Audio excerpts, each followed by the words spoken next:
वानी sirs YouTube channel पे हम पर कॉम्बिनेशन पे जो एक्सरसाइज है दैट्स एक्सरसाइज 7.4 इसके क्वेश्चंस को सॉल्व करेंगे एंड ये इस चैप्टर की लास्ट एक्सरसाइज होगी हमारी। इसके बाद हमें बस क्या पढ़नी पड़ेगी, मिसलिनियस एक्सरसाइज।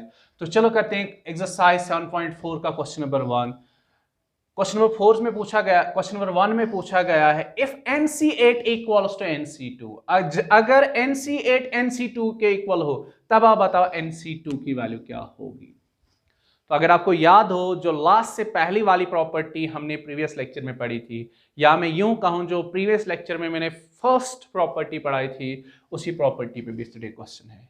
प्रीवियस लेक्चर में हमने क्या पढ़ाया था, हमें पता है इफ NCX होगा NCY के इक्वल, तब या तो XY के इक्वल आना चाहिए या X प्लस YN के इक्वल आना चाहिए। तो हम देख रहे हैं यहाँ पे X की जगह 8 है, Y की जगह 2 है, 8 2 के इक्वल नहीं है, तो कौन सा केस चलेगा यहाँ पे, सेकेंड वाला केस, दैट्स 8 प्लस 2N के इक्वल आना चाहिए। देन X प्लस Y इन दो आर्स का सम N के इक्वल होता है। हम लिखेंगे therefore if NC8 equals to NC2, तो तब अगर NC8 NC2 के इक्वल हो देन आपका 8 plus 2 that is sum of 2 और is will be equal to the n, that's मैं लिखूंगा 10 इक्वल्स टू n और you can say n equals to n। आपके पास अब n की वैल्यू आ गई, आपको NC2 की वैल्यू फाइंड करनी है। NC2 में हम पहले n की जगह 10 लिखेंगे, फिर हम NCR फॉर्मूला का यूज करेंगे, हमें क्वेश्चन का सॉल्यूशन मिलेगा। तो हम लिखेंगे therefore NC2 equals to n के बदले लिखेंगे 10 बिकॉज हमें n की वैल्यू 10 मिली, 10C2। अब हम याद करेंगे कि NCR किसके इक्वल होता है, याद है ना, NCR होता है n फैक्टोरियल अपॉन में इन दो की डिफरेंस का फैक्टोरियल, मल्टीप्लिकेशन में लिखना होता है r फैक्टोरियल। ओके, तो आप अब इस चीज को इसके साथ कंपेयर करो और इसके अकॉर्डिंगली ये वाला चीज लिखो। 10C2 हमारा होता है 10 फैक्टोरियल अपॉन में होता है 10 माइनस 2 का whole factorial multiplied by 2 factorial. आपका है मैंने दूसरा तरीका भी सिखाया, चलो इस यहाँ पे यही वाला करते हैं। 10 माइनस 2 हमारा कितना बनेगा 8 फैक्टोरियल, 2 फैक्टोरियल को एक्सपेंड करेंगे दैट्स 2 टाइम्स 1। आपको आप 10 को एक्सपेंड करना है, किसको, 10 फैक्टोरियल को, लेकिन इसको एक्सपेंड करेंगे ओनली 8 फैक्टोरियल तक। 10 टाइम्स 9 टाइम्स 8, यहाँ पे हम स्टॉप करेंगे 10 फैक्टोरियल। 8 फैक्टोरियल से कटेगा, 2 1 ज़ा 2 5 ज़ा 5 टाइम्स 9 इज 45। देयरफॉर हमें NC2 की वैल्यू क्या मिली, 45। ये हुआ आपकी एक्सरसाइज 7.4 के क्वेश्चन नंबर 1 का सॉल्यूशन। तो आप करते हैं एक्सरसाइज 7.4 का क्वेश्चन नंबर 2। क्वेश्चन नंबर 2 में हम के दो सब पार्ट्स हैं। अब देखो पहली चीज मैं आपको यहाँ फर्स्ट पार्ट के रिगार्डिंग कंफर्म करता हूँ। आपके जो टेक्स्ट में क्वेश्चन नंबर 2 का फर्स्ट पार्ट ऐसे ही लिखा है, दैट इज r की जगह 2 लिखा है हुआ है। अगर आप इस क्वेश्चन को ऐसे ही सॉल्व करोगे ना, प्रोसीड करोगे, तो आपके लास्ट में क्वेश्चन n का आंसर क्या आता है, हमें क्वेश्चन क्या है n की वैल्यू फाइंड। आपकी n की वैल्यू फ्रैक्शनल वैल्यू आएगी लाइक 5/2 3/2, लेकिन you know n is any whole number, n कभी यहाँ पे फ्रैक्शनल वैल्यू नहीं हो सकती। तो यहाँ पे दो पॉसिबिलिटीज है, या तो आपके NCERT के टेक्स्ट में ही एरर है या मिसप्रिंट है, या पॉसिबिलिटी ये है कि उन्होंने जानबूझ के ऐसी वैल्यू ऐसा क्वेश्चन बनाया है जिस क्वेश्चन में जो आपके आंसर में आता है n की फ्रैक्शन वैल्यू, ताकि आप लास्ट में लिख पाओ कि n की ये वैल्यू नहीं हो सकती। अब ये दो केस मैंने आपके रख दिए। अगर आप इस क्वेश्चन नंबर 2 के फर्स्ट पार्ट को ऐसे ही प्रोसीड करोगे डेट्स r इक्वल 2 लेके, तो आपको n की वैल्यू फ्रैक्शनल वैल्यू आएगी। तो लेकिन हम यहाँ थोड़ा सा इसको एडिट करते हैं।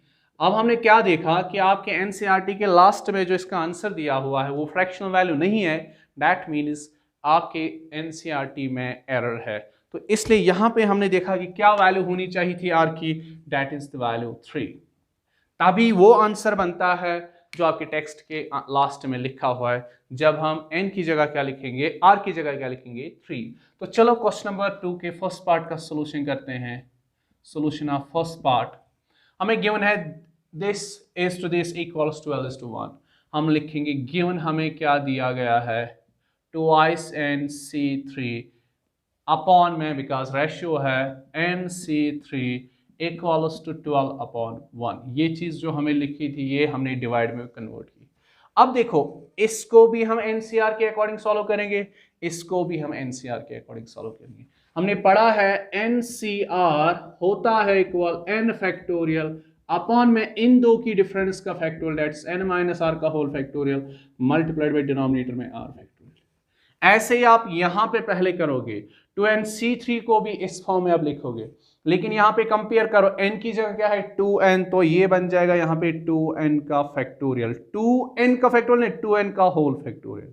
अपॉन में क्या आएगा, इन दो की डिफरेंस का factorial, that is 2n minus 3 का होल फैक्टोरियल। मल्टीपल में आएगा r factorial, that's your 3 factorial. Okay, whole divided by, यहां पे भी nc3 पे भी यही फॉर्मूला यूज करनी है। यहां n की जगह n ही है, r की जगह 3 है, तो आएगा n फैक्टोरियल अपॉन में इन दो की डिफरेंस का फैक्टोरियल, दैट्स n माइनस 3 का whole factorial multiplied by r factorial which is 3 factorial. And ये सारा कुछ किसके इक्वल है, 12/1। आई होप ये स्टेप आपको समझ में आया होगा। हमने सिंपली इसमें NCR वाली फॉर्मूला यूज की। तो करते हैं कंटिन्यू हम लोग यहां से। अब देखो यहां लेफ्ट साइड में 4 चीजें डिवीजन में है, बार बार हम इस चीज को यूज करते हैं। जो फर्स्ट 2 है ना, इसको ऐसे रखते हैं। थर्ड और फोर्थ डिवीजन में जो चीजें हैं ना, उसका रेसिप्रोकल हम न्यूमरेटर को मल्टीप्लाई करेंगे, तो ये बन जाएगा आपका 2n का होल फैक्टोरियल अपॉन में क्या है 2n माइनस 3 का होल फैक्टोरियल मल्टीप्लाई में है 3 फैक्टोरियल। इसको मल्टीपल होगा इसका रेसिप्रोकल, दैट्स इसको उल्टा करना है और इसको मल्टीपल देना है यहां पे, दैट्स n माइनस 3 का whole factorial multiplied by 3 factorial divide में है n फैक्टोरियल। ओके, आई ना बात समझ। एंड ये इट इज इक्वल टू 12/1। अब देखो कुछ यहां पे यस 3 फैक्टोरियल से कटेगा और कुछ डायरेक्टली नहीं कटेगा। अब हमें देखना है यहां पे एक फैक्टोरियल है, यहां पे एक फैक्टोरियल, यहां पे, तो 4 फैक्टोरियल है टोटल डिवीजन में। अब देखना क्या इन दोनों में से कोई दो या चारों के चारों आपस में किसी एक से मिलते जुलते हैं। देखो अब 2n फैक्टोरियल किससे रिलेवेंट है, ये 2n माइनस 3 फैक्टोरियल से रिलेवेंट, बिकॉज जब हम 2n फैक्टोरियल को एक्सपेंड करेंगे, that's 2n into 2n minus 1 times 2n minus 2, तो 2n माइनस 3 फैक्टोरियल हमें मिलेगा। दैट मीन्स इन दोनों को आपस में सिंपलीफाई करना है। अब बचे ये दो, इन दो को हम आपस में सिंपलीफाई करेंगे, बिकॉज इन दो में से n फैक्टोरियल बड़ा है, तो n फैक्टोरियल को एक्सपेंड करेंगे। आ रही ना बात समझ में। तो चलो करते हैं इस क्वेश्चन को फर्दर सॉल्व। 2n फैक्टोरियल को मैं एक्सपेंड करूंगा, 2n मल्टीप्लाइड बाय 2n से एक कम, that's 2n minus 1 multiplied by 2n minus 1 से एक कम, that's 2n minus 2 multiplied by 2n minus 2 से और एक कम, दैट्स 2n माइनस 3। नीचे है ना 2n माइनस 3, तो यहां पे हम स्टॉप करेंगे और रखेंगे इसके साथ फैक्टोरियल। ये फैक्टोरियल इसके साथ है, आप मल्टीप्लाइड में इसके है n माइनस 3 का whole factorial. Okay, whole divided by, देखो 2n माइनस 3 तो ऊपर आया ना, 2n माइनस 3 का होल फैक्टोरियल, इसको ऐसे लिखते हैं। इसके मल्टीपल में n फैक्टोरियल, इस n फैक्टोरियल को एक्सपेंड करेंगे तब तक जब तक n माइनस 3 का होल फैक्टोरियल ना मिल जाए, that's n times n minus 1 times n minus 2 times n minus 3 का होल फैक्टोरियल। यहाँ पे स्टॉप करेंगे एंड ये सारा कुछ किसके इक्वल है 12/1। n minus 3 factorial n minus 3 factorial से कटेगा, 2n minus 3 factorial 2n minus 3 factorial से कटेगा। आपने बात समझी। और n से कटेगा, तो क्या बचा न्यूमरेटर में 2 times 2n minus 1 times 2n minus 2 whole divided by n minus 1 times n minus 2 and it is equal to 12। Left side में भी फ्रैक्शन है, राइट साइड में भी फ्रैक्शन है, बीच में है इक्वल टू साइन, तो क्या करते हैं क्रॉस मल्टीप्लिकेशन। पहले थोड़ा सा यहां पे डिलीट करते हैं ताकि हमारे लिए स्पेस बन जाए फर्दर इस क्वेश्चन को कंटिन्यू करने के लिए।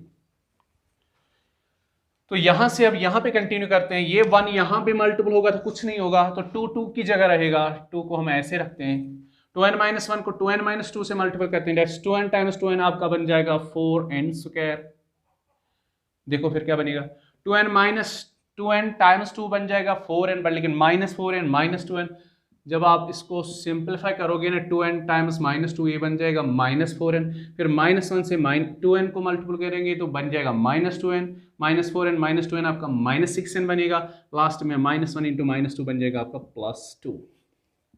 ओके, तो इट इज इक्वल टू 12 आएगा, राइट साइड में ऑलरेडी 12 है, n-1 n-2 इसके मल्टीपल में जाएगा, यहाँ पे इसको मल्टीपल करने से क्या बनेगा, n टाइम्स n बन जाएगा आपका n स्क्वायर,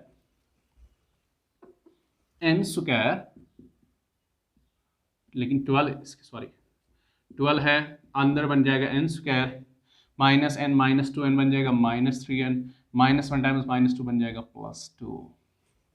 ओके, तो अब इस वाले को भी उसी साइड लेते हैं, ये बनेगा आपका, देखो यहाँ पे रहेगा 0, ये 12 यहाँ पे मल्टीपल होगा, ये आपका बन जाएगा 12n स्क्वायर, 12 टाइम्स 3 बन जाएगा आपका 36n, 12 टाइम्स 2 बन जाएगा आपका 24। अब देखो यहाँ पे चीजें, ये तो 4n स्क्वायर था, इसको 2 से मल्टीपल करेंगे तो बन जाएगा 8 स्क्वायर, लेकिन यहाँ पे -8n स्क्वायर बन जाएगा, यहाँ ये +8n स्क्वायर था, यहाँ बनेगा -2 टाइम्स 6n बन जाएगा -12n, यहाँ क्या बनेगा +12n। ओके, 2 टाइम्स 2 बन जाता है लेफ्ट साइड में 4, यहां बनेगा -4। अब क्या करेंगे हम लोग, जो राइट साइड में चीजें लिखी हुई है उनको मैं लेफ्ट साइड में लिखूंगा, लेफ्ट साइड वाली चीज को राइट साइड में लिखते हैं। नेट सिंपली इस 0 को यहां पे लिखेंगे इसको, लेकिन पहले सिंपलीफाई करके देखो, 12n स्क्वायर -8 स्क्वायर आपका कितना बनेगा 4n square, -36n + 12n, 36n में माइनस कर दो 12n तो बन जाएगा आपका -24n, बिकॉज बड़े वाले का साइन रहेगा माइनस, +24 -4, 24 में से 4 गया तो कितना बचा +20, इट इज इक्वल टू 0। अब मैं देख रहा हूं इन तीनों टर्म्स में फर्दर एक चीज कॉमन है, दैट्स 4 बाहर निकाला जाए, n square -6n + 5 is equal to 0। दो चीजों का प्रोडक्ट तभी 0 के इक्वल होता है जब या ये 0 हो या ये, लेकिन 4 कभी 0 के इक्वल नहीं होगा, तब n स्क्वायर -6n + 5 0 के इक्वल होना चाहिए। अब ये आ गई आपके पास एक quadratic equation in variable n, और क्वाड्रेटिक इक्वेशन का सॉल्यूशन आपने सीखा है 10th चैप्टर के क्वाड्रेटिक इक्वेशन वाले चैप्टर में, या तो बाय स्प्लिटिंग मिडल टर्म या क्वाड्रेटिक फॉर्मूला या कंप्लीटिंग द स्क्वायर। लेकिन हम पहले देखते हैं क्या स्प्लिटिंग मिडल टर्म होगा, क्या बनाएगा, n स्क्वायर -6 5 1 जा 5 बनाना है तो सिंपल है ना, -5n -n लिखेंगे हम लोग +5। इन दो में क्या कॉमन है, n कॉमन है, n बाहर निकाला, n -5 बचा आपका। इन दो में -1 में बाहर निकालूंगा, यहाँ बचेगा n -5 = 0। अब यहाँ पे भी n -5 है, यहाँ पे भी n -5 है, n -5 दोनों में बाहर निकाला, पहली टर्म में से n -5 बाहर गया तो बचा n, सेकेंड टर्म में n -5 बाहर निकाला तो -1। मैं लिखूंगा दो चीजों का प्रोडक्ट तब 0 के इक्वल हो या ये 0 हो या ये 0, आइदर n -5 = 0 और n -1 = 0। आप -5 को यहां लोगे तो n की वैल्यू आपको 5 मिलेगी, यहां पे आपको n, these are the required values of n, that is n is either 5 और n इज इक्वल टू 1। लेकिन मैं लिखूंगा since n cannot be equal to 1, n की वैल्यू 1 क्यों नहीं हो सकती, बिकॉज जो गिवन क्वेश्चन में r थी दैट इज 3, r की वैल्यू जब 3 होगी तो n या तो 3 होगा या 3 से बड़ा होगा, लेकिन आपको n की वैल्यू यहाँ पे 1 मिली तो n 1 नहीं हो सकता, दैट मीन्स देयरफॉर n की वैल्यू क्या आना चाहिए 5। ये हुआ आपकी क्वेश्चन नंबर 2 के फर्स्ट पार्ट का सॉल्यूशन। अब रहा इसका सेकेंड पार्ट, एंड वो मैं रखता हूं आपके लिए होमवर्क। क्वेश्चन नंबर 2 का जो सेकेंड पार्ट है वो आप खुद से कर लेना, और मुझे उसका जो आंसर मिलेगा दैट्स n की वैल्यू जो मिलेगी वो कमेंट में जरूर लिखिएगा। आज के लिए इतना है।